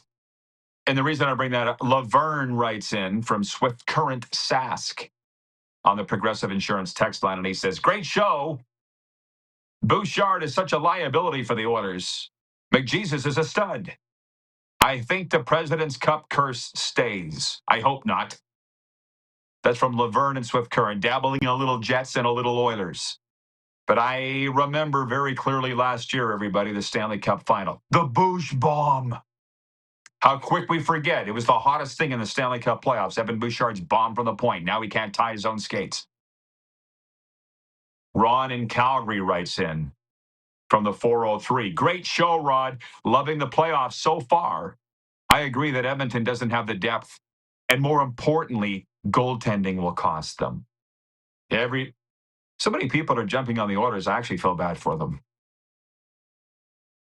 Chris, watching in Heidelberg, Ontario, writes in. He says, I just got back now. If you mention this, I'm sorry to repeat. But there are 2 Game 7s in the OHL tonight. Kingston Barrie and Windsor. Signed Chris from Heidelberg, Ontario. No, we didn't mention that. And I wouldn't be the one to mention it. It would be Moose, who is making his way back to the GTA, to the 6. Is that still a thing, guys? Clark, you would know. You're a fan of the Toronto sports team. It's still a thing? Yeah, they don't say it as much. Oh, the 6 still exists. I didn't think Toronto moved. But the saying, I don't hear that anymore. But Moose is on his way from Palm Desert, back to Toronto tomorrow. Moose will not be with us tomorrow. Moose not here. As a matter of fact, he did us a hell of a solid by even being on the program over the last couple of weeks, last couple of weeks, because he's been in Palm Desert on a vacay. Poll question, will the 1993 curse end this spring? It's about 50-50, last I checked on YouTube. About 50-50. People are preferring to be positive. Where is it? Gary in Winnipeg writes in. He says, Rod, next time someone calls you a homer, do your best Elvis impression and say, thank you. Thank you very much. Sure, Gary. Well, yeah. I don't call games anymore. That may happen again. That may happen again in my future. I'm not sure, but it really bothered me all those years. And it's interesting because it's like a whole new life. People that are just finding out who I am, they're like, oh, you called thousands of hockey and football games? Yes, I did. Different person, different time. But I got so triggered at being called a homer. And like anybody, if you start to dig into this as a mental health professional, why do you get triggered so much? A lot of times it's because it's true. And I'm not even apologizing for that. I had a very good chat the other day with Jeff Rimmer. We went for lunch, the very first voice of the Florida Panthers. And we talked about Dick Irvin and him working for Dick Irvin in Montreal in the 70s. And I said, hey, I read Dick's book. Now back to you, Dick. I read it in high school. You know, I was such a broadcasting nerd back then. And Dick spent a whole chapter on being a homer for the Montreal Canadiens. And he spelled it out really well. Hey, airheads. I'm saying it, not Dick, but it would have fit. I'm the voice of the Montreal Canadiens. The further they go in the playoffs, the more money I make.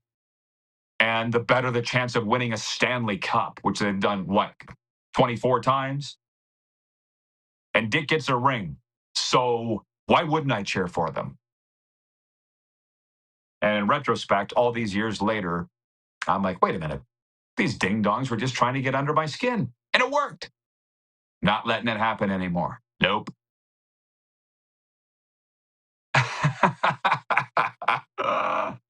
I don't even know what the hell they're talking about in here.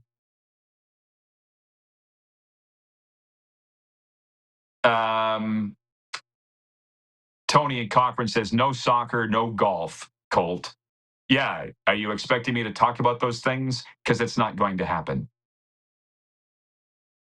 This was brought up. The commissioner of the Canadian Football League will be addressing the media. What day's today? Tuesday? On Thursday, the new commissioner of the Canadian Football League, Stuart Johnston, will be addressing. I think it's open to the fans. John Ohm, you want to help me with that? I was invited to it as media, but I don't know if the fans were invited to it or not. I think they are. But here's one for you. Everybody, think about this. What question you would like to ask the new commissioner of the Canadian Football League, because he's going to be coming on this show. Guaranteed. I think I know what the day is. We're just waiting to have that confirmed by the CFL people. But he will be on. It'll be your opportunity to ask him the question that you want, because it's a lot easier on me when you guys come up with the questions, not me. Colt in San Diego watching. He says, Rod, who do you think is going to go number one off the board in the draft night one on Thursday? It's going to be Cam Ward of the Miami Hurricanes. You should know that, Colt. Jeff, the Stamps fan, says, is the presser today? No, it's Thursday at 10 a.m. BW in Edmonton says, RP, sales department, your studio is on Federal Way, Boca Raton? If so, Celsius energy drink is a few doors down. Noticed it when I picked up the energy drink. I'm aware of that. We're called neighbors. Yeah, you think I don't know that? But thank you, BW. Yeah, I think that's it. Enjoy the hockey, everybody. We will see you back here tomorrow, noon Eastern, talking more Stanley Cup playoffs and getting ready for the NFL draft. See you then.